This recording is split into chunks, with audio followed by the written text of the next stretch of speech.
Hey guys, today I'm going to be showing you guys my team synergies I use with team strategy, because I know a lot of people want to see team strategies in these games, and it all depends of your what type of you know what type of basically your style of play. So first of all, we'll go with my team. I'm pretty sure you guys would like to see my stats. So as you can see, I have 80 wins, 66 losses. I think there's not many points right now because whatever, he's new to the team. I pretty much changed my team, but whatever. 80 wins, 66 losses, 11 overtime losses.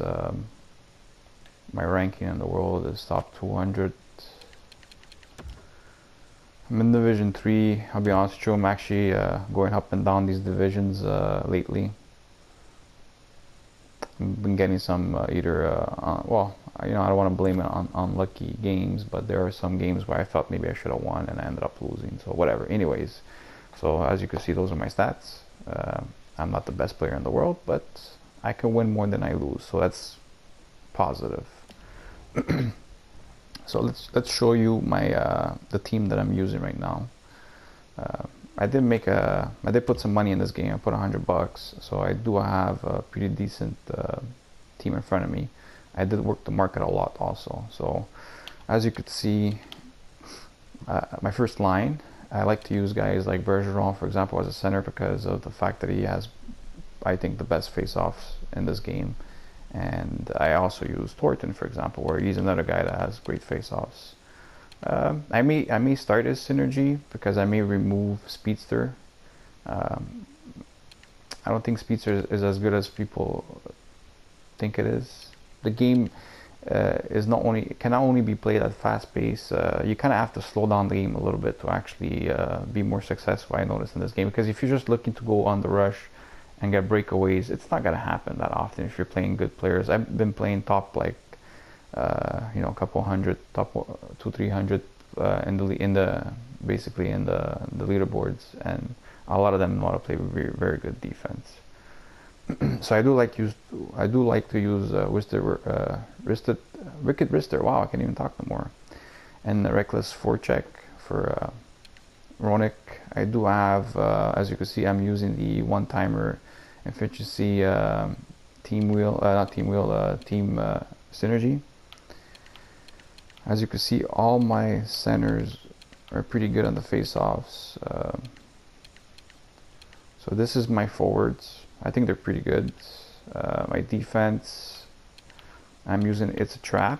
So basically I have 5 out of 6 with the trap, but I actually like these defenders. I mean, Edmund, Pietrangelo.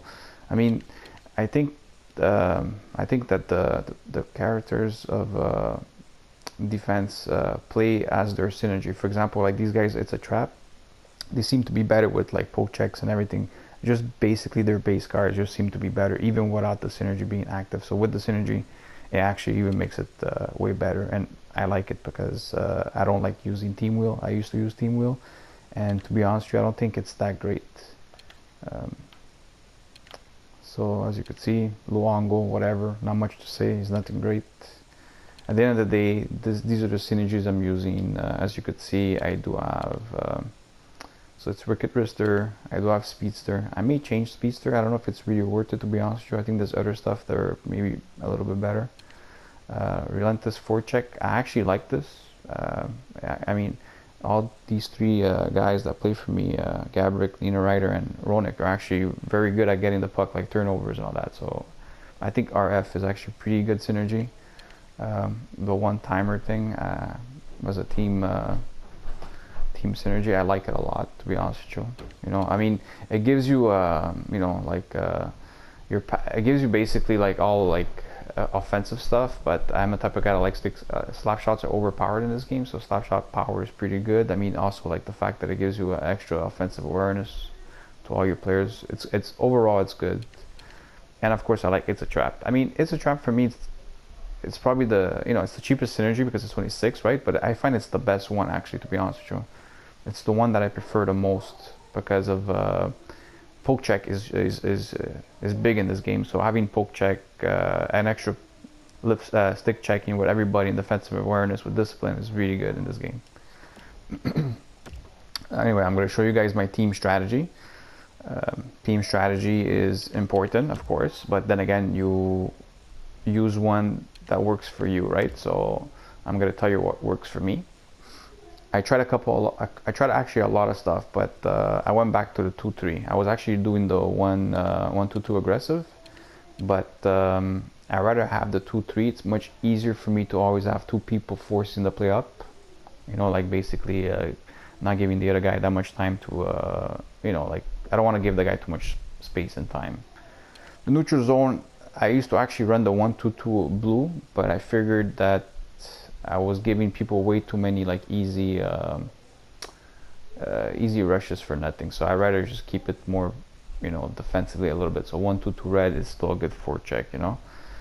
Forecheck, I like to put a 5-on-6. Some people put 6-on-6. I mean, I don't want my players to only think forecheck. I want them sometimes to be a little bit smart, because sometimes if you put 6-on-6, it seems like they're all one-minded guys, and you know, it's sometimes not that great. Offensive pressure, I used to, you know what, I pretty much always keep aggressive. I like aggressive because if you don't, your defense don't seem to help you as much. Aggressive, your defense seems to be, you know, like helping you more, and you understand why when you see my defensive pairings. Not my defensive pairing, but defensive strategies. I like eye pressure. I like my team at the most aggressive. That's my, that's the way I like to play. Collapse.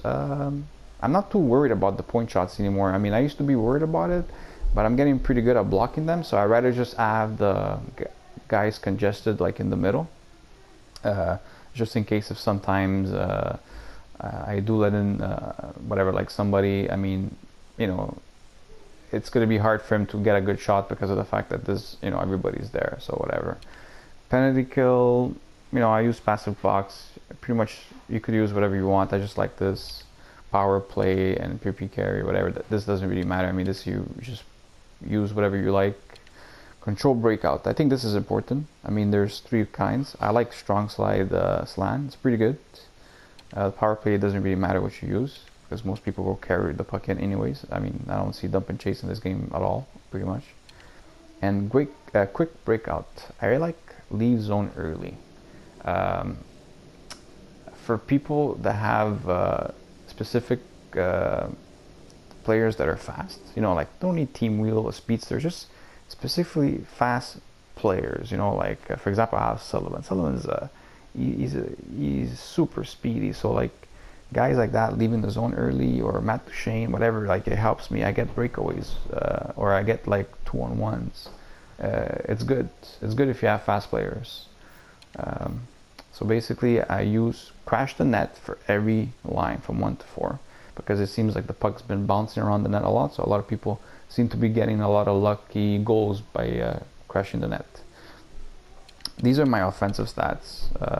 I don't block all the way, and I use energy in the middle. Cycle shoot, these two don't really make a huge difference for offensive because, well, whatever, I just don't find they make that much of a difference. As you can see, I use all my lines pretty much the same except for line 3.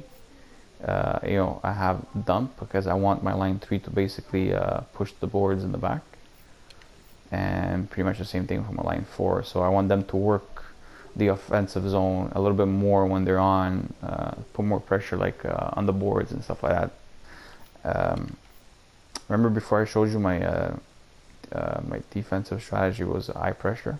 Reason why I put eye pressure is because I put my defense at, oh, somebody just sent me a message saying I'm lucky because I scored 3 goals, whatever, okay, because I beat him.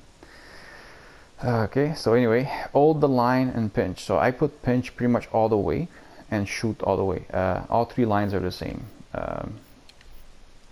I want my defense to be involved. So the higher they're pinching, the higher it seems like the higher they actually come in the attack zone and help. This is what's been working for me lately. It's overall it's pretty good. I mean, if you guys want to try it out. At the end of the day, I mean, what you're looking for is a team strategy that helps you out. Anyway, I wish you guys the best of luck, and Have a good day. Thanks for watching the video.